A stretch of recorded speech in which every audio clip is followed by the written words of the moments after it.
Hello there. This is the family doctor.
You know, Doc, I bet you've been in my drugstore 100,000 times. Oh, yes, sure. And I ain't never seen you eat a chocolate sundae before. Well, there can always be a first time, Pete. Yeah, that's right, I reckon.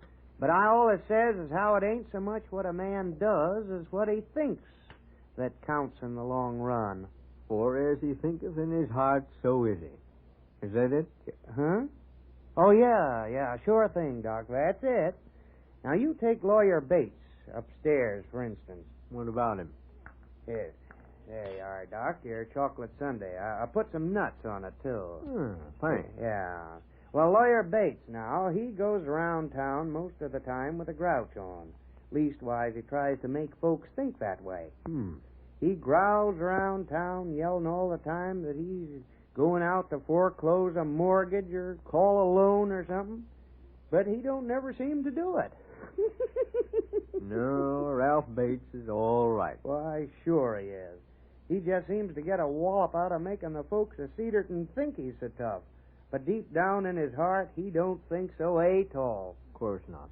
So it ain't what a man does, it's the way he thinks that counts. You're absolutely right, Pete. Say, Doc, what's the matter with you this morning? What? What do you mean, what's the matter with me? Well, I can generally get an argument out of you. But this morning, you're just too danged agreeable. Yes, I guess you're right again, Pete. Well, I'll tell you. Mrs. Adams has been hankering after that new radio set that Jess Rankin's had in his window, and last night I decided she ought to have it. So I took it home in the car and hooked it up before supper, and you should have seen how surprised and pleased she was. Gosh, Friday, you'd have thought it was Christmas morning. Well, that's Jim Dandy, Doc. Mrs. Adams is a fine woman. She deserves the best. I should say she does. And that reminds me. Jess should ought to be coming around here pretty soon to fix my radio. Something wrong? Yes, there sure is. I told Chick to stop in at Rankin's on his way back from the Blisses and bring Jess with him. What's a drugstore without a radio, eh, Pete? Sure thing you know, Doc. Oh, here they come now. Hello, Jess. You'll just about have time. What seems to be the trouble, Pete? Oh, howdy, Doc Adams. Oh, hello, Jess. Morning, Chick. Morning, Doctor. Well, I'll tell you, Jess. When I want to listen to the fights, I get a bunch of Italians singing some foreign language. And when I want to hear the master of crime, I get some high-voiced dame a-spouting receipts for cooking artichokes. That's the way. Well, it ain't no laughing matter. I want to hear them races that's going on pretty soon. Here's that racing form you asked me to get, Mr. May. Yeah, oh, yeah, thanks. Well, Chick, how are you a-betting? Well, Golly, what's the trouble, Doc? Swallow a nut? No, I'm all right. Give me a glass of water. Yeah, sure thing. Yeah, there you are. Well, Jess, there's the radio over on that hot water bag cabinet. See what you can do to fix her up quick, will you? Sure. Give Mr. Rankin a hand if he needs it, Chick. Oh, yeah. Yeah. Yes, sure. Pete May. Huh? Why, what's the trouble? Getting a young boy like Sick Harper to betting on horse race. Oh, now, Doc, that ain't nothing. We wasn't going to bet much. Just about 4 bits or something. 4 bits. Yes, 4 bits today, and next year it'll be $50, and the next thing we know, he'll be into that sort of thing up to his neck, betting maybe $100. Oh, no. Now, listen, Doc. No, you listen to me, Pete. Now, wait a sec, Doc. Didn't we decide a couple of minutes ago that it wasn't what a man did that mattered? It's just the way he thinks? Oh, this is different. No, it isn't either. It's the same thing. If Chick wins, he'll start thinking this is easy money. An easy way to pick up a little extra spending money. If he loses, well, he'll start thinking he's got to make it up. It'll just go from bad to worse. Oh, Doc, golly. Now, you mark my words, Pete May. If you let that boy bet even 50 cents, you'll be starting him on a path that you can't bring him back from. Following the horses is a mighty bad start for a boy. Oh, gee, I don't There see... he is, Pete. As good as new. Well, almost. Well, that's dandy, Jess. How much do I owe you? Oh, we'll call it square if you give me a soda and let me sit here and listen to the races. Well, sure thing you know. How are you betting, Jess? Well, I don't know. Let me see that racing form, Chick. Sure, Mr. Rankin. Run around with horse. Hey, Doc, where are you going? I'm going home. Turn on my new radio and listen to some Italians singing a foreign language. Poor Doc. He thinks we're sending Chick to the dogs just to listening to a horse race.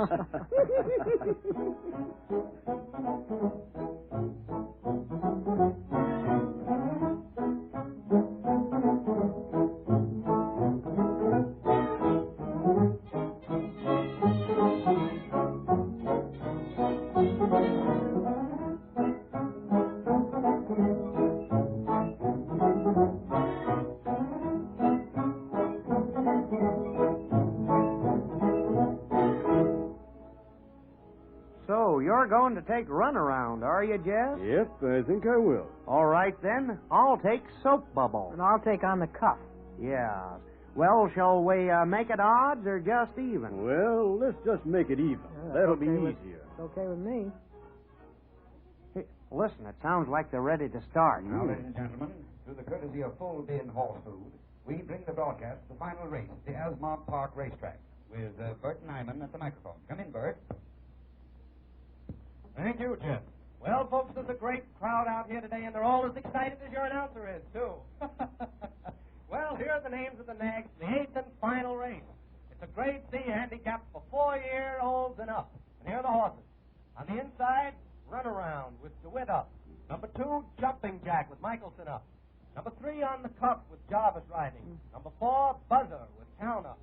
Number 5, Soap Bubble, McClellan riding. And number 6, Nevermore with Rainier. Sure, Mike Rainey. Next up, folks, and they're just about to come out of the pattern. Yep, here they come. Hey, what's It the... can't be the radio. Oh, gee. I'm sorry, folks. I accidentally put my hand on the wrong button and took us off the air for a second. Try not to do it again. Uh-oh. I guess I was mistaken, folks. They're not coming out yet. I see the band is going to play another number, so while we're waiting, I'll switch you the microphone in front of the bandstand.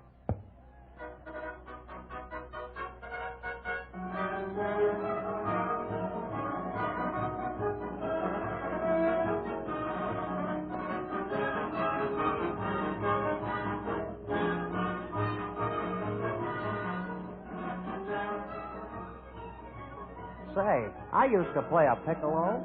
That's an idea. Why don't we get up a band here in Cedarton? Yeah, piccolo takes the lead.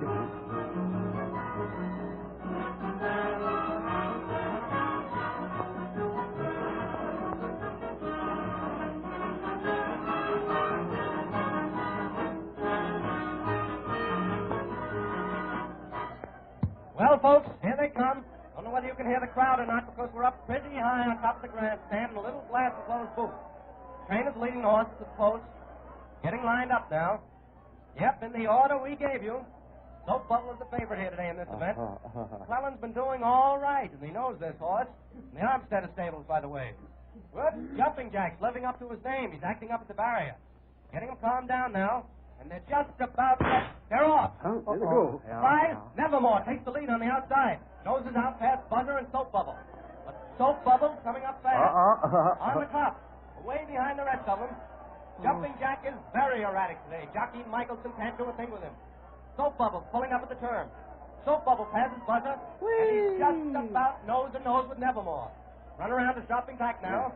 Run around is sixth. Ah, shucks. At the half, Soap Bubble first. Nevermore second. Buzzer third.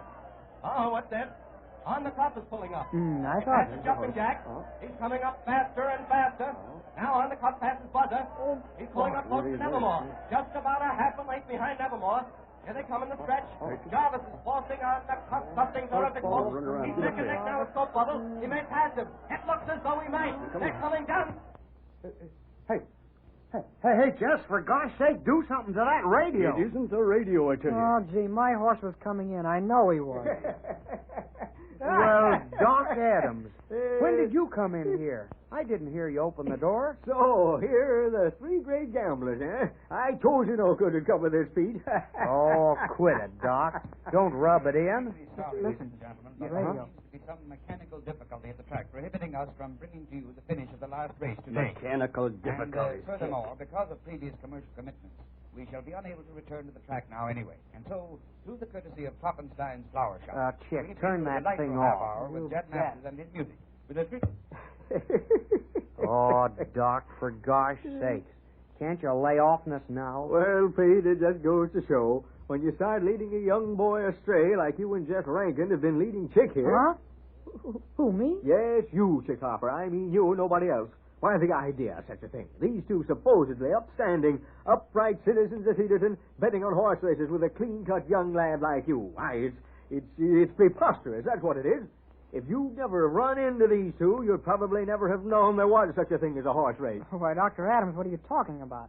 I used to be a jockey. Nevertheless, you what? Yeah, I was a jockey for 3 years. I rode the nags all over the country. Up to last spring when I broke my leg. I never heard of such a thing. Gosh to Friday, what is the world coming to?